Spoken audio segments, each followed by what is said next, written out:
In 2024, there was this highly innovative traffic tax proposal in a major metropolitan area, and it was completely derailed. Oh, yeah. Totally shut down. Right, and the crazy part is it wasn't defeated by economists running the numbers or, budget deficits. It was defeated because the politicians in charge were utterly terrified of a voter who didn't even actually exist. Yeah. The imaginary voter. Exactly. In their closed-door meetings, these leaders basically invented this highly independent suburbanite they called the Cranbourne Man, and they convinced themselves this fictional guy would just hate the tax, so they killed the policy before it even got off the ground. It's wild how often that happens, honestly. It really is. Anyway, welcome to Diplomacy and International Relations. Before we pull back the curtain today on how power and influence actually function behind closed doors, I want to quickly remind you to follow and subscribe. Definitely do that. And if you want to help keep this podcast running, please consider subscribing on our Patreon. It genuinely makes a huge difference. And your support grants you access to extra deep dives, as well as our exclusive weekly and monthly briefings on Danish politics. The link is right there in the description. We've got some really great stuff in those Danish briefings lately. Oh, absolutely. But for today's mission, we are looking at the hidden machinery of lobbyists and consultants. We're decoding the mental shortcuts used by political elites, taking a really detailed look at navigating the unique political culture of Denmark, and examining the cutting-edge tech shaping the 2025 landscape. Because, we tend to focus entirely on the politicians stepping up to the microphone to announce a new trade treaty or whatever. Right. And the assumption is always that these decisions are the result of purely rational, objective analysis. Right, like they just sat down and read a spreadsheet. Exactly. But the actual machinery of power operates way before that press conference begins, and it is heavily, heavily driven by invisible actors and psychological shortcuts. Okay, let's unpack this. Because before we can understand how decisions are manipulated, we need to know who is actually in the room, and the sources point to consultants and lobbyists. Yeah, and people use those terms interchangeably on the news all the time, but they operate under entirely different rule books. Right. So what's the actual difference on the ground? Well, they serve completely different functions. Think of a consultant as the architect of a political strategy. They're the ones running the voter research, drafting the messaging, building the predictive models. Yeah, they're mostly behind a desk. Exactly. They operate largely in the background. And crucially, because they are not directly petitioning the government to pass a law, they are largely unregulated. Wow, okay. And the lobbyists? The lobbyist is the executor of that strategy. They're the ones physically walking into a lawmaker's office to influence policy. And because they're directly attempting to alter legislation, they operate under strict legal frameworks. Like the Lobbying Disclosure Act in the U.S., right? Yes, exactly. Which forces them to declare who they represent and, how much money is changing hands. So a consultant is kind of like the offensive coordinator up in the booth drawing the playbook, and the lobbyist is the quarterback on the field actually running the play. That is a perfect way to look at it. Yeah. And that playbook itself is divided into very specific disciplines. Yeah, the sources mentioned the Berlin Professional School framework for this. They break consulting down into distinct areas, but two of them really highlight this divide: policy advice versus politics consulting. Right, which sounds similar, Yeah. but they are fundamentally different. Yeah, so policy advice is about the material program, like the actual technical substance of a 400-page carbon tax bill. The nuts and bolts of the law. Exactly, whereas politics consulting is strictly about campaigning. It's the strategy of how to convince a senator from a coal-producing state to actually vote for that bill without losing their next election. Which is usually the much harder part. You really need both to get anything done. But what is truly interesting is how this applies on a global scale. Oh, this was fascinating. Right. The research on Danish diplomacy introduces this great concept. Diplomats are essentially operating as lobbyists. But instead of representing a corporate interest, they are lobbying for entire nation-states. A nation-state lobbyist. That is such a cool way to reframe what an ambassador does. And they use a specific strategy for this, the BHD framework: brand, hinterland, and decision makers. Yeah, let's break that down. A diplomat obviously has to manage the brand of their home country in the eyes of the host nation. Make their country look good, reliable. Exactly. And they have to target the decision makers in that host country to get favorable policies passed. But the hinterland is the part people usually ignore. The hinterland. What exactly does that refer to in this context? It refers to the mandate and the political backing they receive from their own government back home. It's honestly arguably the most difficult aspect of a diplomat's job. Wait, harder than dealing with the foreign government? Oh, totally. Think about it. A diplomat might spend 2 years negotiating this brilliant, complex, free trade agreement with a host country. But if their hinterland is unstable, like, say, their home parliament suddenly flips to a protectionist majority. Oh man, their leverage is just gone. Exactly. They have zero leverage. They're constantly lobbying in both directions, right? Managing the expectations of the host country while simultaneously managing the volatile politics of their own capital. That sounds exhausting. And to manage all that, they kind of have to adopt different personas. The research outlines several diplomatic archetypes, and contrasting just two of them shows how differently this game is played. Yeah, take the Machiavellian diplomat versus the cosmopolitan diplomat. Right. So imagine both are tasked with securing access to I don't know, a critical mineral supply chain in a developing nation. Okay, good scenario. So the Machiavellian diplomat views the world strictly as a zero-sum game of power. Very old school realism. Yeah, very much so. They will leverage military threats, offer transactional financial incentives, and operate entirely in secret to secure an exclusive deal that locks out rival nations. But the cosmopolitan diplomat approaches that exact same goal completely differently. They try to build a broader international order. Right, they'll attempt to establish a multi-nation regulatory framework for mineral extraction, focusing on long-term cooperation and international law. So you have this massive ecosystem, an army of consultants running data, lobbyists executing the plays, and diplomats shifting between Machiavellian and cosmopolitan archetypes. And they were all spending billions to influence the political elite. Which naturally forces us to look at the targets themselves. Yeah. How did these politicians process this massive influx of pressure and information? Well, the research from Sententia Consulting is pretty blunt about this. They basically say they don't do it rationally. They simply cannot afford to. Political elites rely heavily on heuristics, which are, cognitive shortcuts or mental rules of thumb. Because the general public likes to imagine that when a complex issue comes up, a politician just sits down, reads a 500-page objective briefing, and makes the mathematically optimal choice. Which is basically fiction. The reality is a relentless 204/7 news cycle, incredibly complex problems, and just massive information overload. They literally do not have the cognitive bandwidth to process everything. So their brains default to shortcuts. Exactly. Shortcuts based on experience, ideology, urgency, and, honestly, self-interest. Which brings us back to that transport network pricing, or TNP, proposal from the top of the show, that highly innovative traffic tax. And such a perfect case study of this in action. It really is. It was designed to reduce congestion by implementing this complex user pay system based on peak times and zones. And economically, the modeling was incredibly sound. It would have actually solved the traffic issue. Yeah. But the politicians reviewing it completely ignored the economics. They ran it through a three-step decision tree focused entirely on political survival. Let me guess. Step 1. Do the voters even care? Exactly. Step 1. Are voters currently demanding action on this? Step 2. If we push this forward, is there going to be resistance? And step 3. Are we willing to spend our finite political capital to overpower that resistance? And because the answer to step 1 was no, voters were annoyed by traffic, but they weren't marching in the streets demanding a complicated new tax. The politicians instantly defaulted to what the Sententia researchers call the wait-and-see heuristic. They just stalled. Yeah, Oh. they didn't reject the policy because the math was wrong. They stalled because it wasn't worth the risk. And to justify stalling, they engaged in a psychological shortcut called political empathy.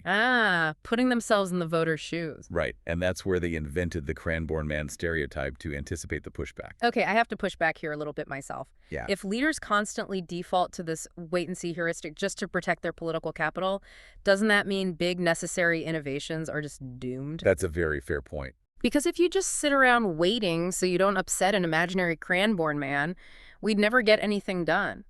It sounds like an argument for banning cognitive shortcuts in politics entirely. Well, this raises an important question, actually, and it is the center of a major academic debate. You're basically touching on Daniel Kahneman's heuristics and bias school of thought. Okay, what does he argue? He argues exactly your point. Kahneman believes these shortcuts are fundamentally flawed and lead to terrible, irrational decisions in high-stakes environments. Makes sense to me. But there's a counter-argument. Gerd Gigerenzer's Fast and Frugal school. Gigerenzer argues that heuristics are not just useful, they are absolutely vital for survival. Wait, how is stalling vital for survival? Because in the real world, you never have all the facts. Imagine a sudden, catastrophic financial crash. Okay. If a leader adheres strictly to Kahneman's ideal, right, and demands a comprehensive, peer-reviewed economic study before taking action, the entire global banking system collapses while they're reading the executive summary. Oh, wow. Okay, I see. Yeah, in moments of extreme urgency and complexity, leaders must use heuristics. They have to Mm. rely on their ideological compass, their past experience, and their gut instinct to make a fast, frugal decision to just stop the bleeding. So the shortcut is actually what allows the government to function in a crisis. Precisely. All right, so if politicians in places like Washington or London are relying heavily on these emotional shortcuts and political empathy, what happens when a lobbyist or a diplomat takes those same influence tactics to a culture that fundamentally rejects them? Let's look at Denmark. Denmark is a fascinating environment because it just completely short-circuits traditional diplomacy, Yeah, the sources look at Hofstede's cultural dimensions, which measure how societies handle inequality. And Denmark has a power distance score of just 18. which is staggeringly low. It's incredibly low. The society is fiercely egalitarian and independent. The defining management philosophy in the country is literally, Danes do not lead, they coach. And that cultural DNA stems from a mix of Viking heritage where local villages maintain high autonomy, and Protestant values that emphasize equal rights and duties. It basically means titles carry almost zero weight. It's first names only. There is no formal sir or madam. Which, for a foreign diplomat, can be incredibly disorienting. I can imagine. Yeah, ambassadors who arrive in Copenhagen expecting red carpets, formal protocol, and immediate deference to their diplomatic status, they usually fail spectacularly. They just get ignored. Pretty much. They find themselves isolated because the Danish system does not respect hierarchy for the sake of hierarchy. It respects pragmatic, hands-on expertise. And if you want to influence policy in Denmark, the sources stress that you really must navigate the flexicurity model. Yes, the absolute foundation of their economy. Right. It's this mechanism that blends a highly flexible labor market with strong social security. So it is incredibly easy for a Danish company to fire an employee. That's the flexibility part. But the state provides a massive, robust safety net and retraining programs for that worker. That's the security. Exactly. And because the workers rely on this complex system, 70 to 80% of the Danish workforce is unionized. So for a lobbyist or a diplomat, this means you cannot just take a corporate CEO out to a fancy dinner and expect a change in industry regulation. Because the CEO can't just mandate it. Right. You have to engage directly with the workers' representatives and the unions. The power is distributed. And this is reflected in the Danish public administration as well. The hierarchy is remarkably flat there, too. Very much so. In many countries, a newly elected minister brings in a massive cabinet of political appointees to dictate policy for the top down. But in Denmark, the minister is typically the sole political appointee in the entire ministry. That is wild. The tuxedo metaphor in the sources perfectly captures this dynamic. It says arriving in Denmark as a traditional, formal diplomat is like showing up to a casual tech startup in a tuxedo. Ah, yeah, exactly. You're expecting a royal reception, but if you stand around waiting for people to bow to your title, no one will even talk to you. You literally have to take off the jacket, roll up your sleeves, grab a whiteboard marker, and prove your technical expertise to, like, a 28-year-old civil servant. Because to get things done, you completely bypass the top level. You don't demand a meeting with the minister to discuss the technical details of a wind energy subsidy because the minister doesn't handle the technical details. So who do you meet with? You have highly pragmatic, agenda-driven meetings with the permanent secretaries and the lower-level civil servants. They're the ones who hold the actual institutional knowledge. And the meeting culture itself is just ruthless in its efficiency. Danish civil servants simply do not have the time or the inclination for vague, relationship-building courtesy calls. No, not at all. If you request a meeting without a highly specific, actionable agenda, your request will be denied. And if you do get the meeting, do not expect to spend the first 20 minutes chatting about your family or the weather. The source material specifically notes that small talk happens 5 minutes before the meeting officially starts. Yes, you do it in the hallway while pouring the coffee. Right. And the second everyone sits down and the clock strikes, it is 100% business. You better have your pragmatic slide deck ready. It really requires a diplomat to completely shed their ego. You have to act much more like a technocratic consultant offering material policy advice than a titled dignitary demanding favors. So we've looked at the pragmatic egalitarian Danes and the heuristics-driven self-interested political elites in other Western democracies. Now, let's look at the tools being used to influence both of them as we head into the 2025 landscape. Oh, this is where it gets really sci-fi. Because the strategies have moved entirely away from gut feelings and into the realm of hyper-advanced data analytics. Yeah, the shift detailed in the 2025 political consulting trends from Amber Integrated is just monumental. Modern campaigns are running on logistic regression models. Logistic regression. Break that down for us. So instead of a strategist simply guessing which demographic might vote for them, logistic regression takes massive amounts of historical data and calculates the exact mathematical probability of a specific outcome. So it's not a guess anymore, it's an equation. Exactly. It can tell a campaign the statistical likelihood that a voter will change their mind based on hearing one specific keyword in an advertisement. That is incredibly precise. And they pair this with what the industry calls modern grassroots, right? It's kind of a hybrid approach. Yeah, they use the digital tracking tools, Hmm. mobile canvassing apps, real-time A/B testing of messages, targeted text banking, to figure out the mathematical probability of a neighborhood. The data tells the campaign exactly which specific door to knock on. But they still rely on traditional face-to-face organizing at that door, because the human connection is the only thing that actually builds the trust required to close the deal. Right, the app gets you to the driveway, but a human still has to ring the bell. Precisely. But this explosion of predictive modeling and artificial intelligence brings us to a major structural challenge. Yeah, the Vijayana University research highlights how these tools really blur the lines of traditional influence. In the past, there was a clear distinction between a think tank providing scientific policy advice and a firm engaging in direct lobbyism. But AI changes that. Completely.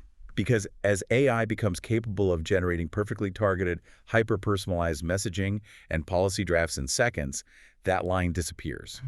A seemingly objective data model presented to a politician might be mathematically optimized to push a specific corporate agenda.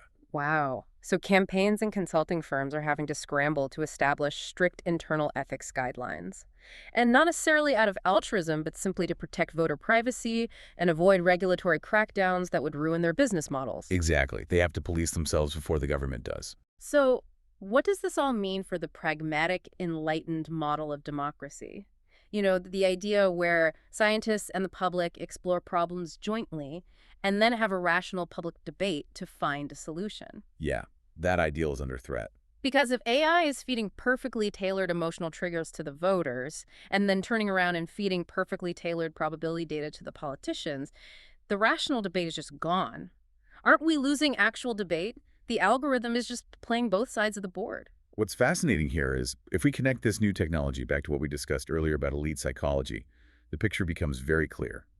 AI and predictive models are now perfectly designed to exploit the exact heuristics politicians rely on. Oh man, the wait and see heuristic. Exactly. Remember the wait-and-see heuristic and the cranborn man stereotype.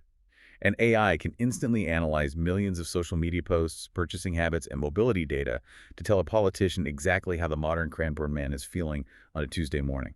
That is slightly terrifying. It calculates the exact amount of political capital required to act. It removes the guesswork from the heuristic shortcuts, essentially weaponizing the flaws of human psychology with supercomputers. We have covered massive ground today. We started by defining the players, the consultants drawing up the logistic regression strategies in the background, and the lobbyists, including diplomats acting as nation-state lobbyists, executing those plays on the ground. A whole hidden ecosystem. Truly. And we looked at the targets. Political elites who are so overwhelmed by complexity that they must rely on heuristics just to survive the news cycle.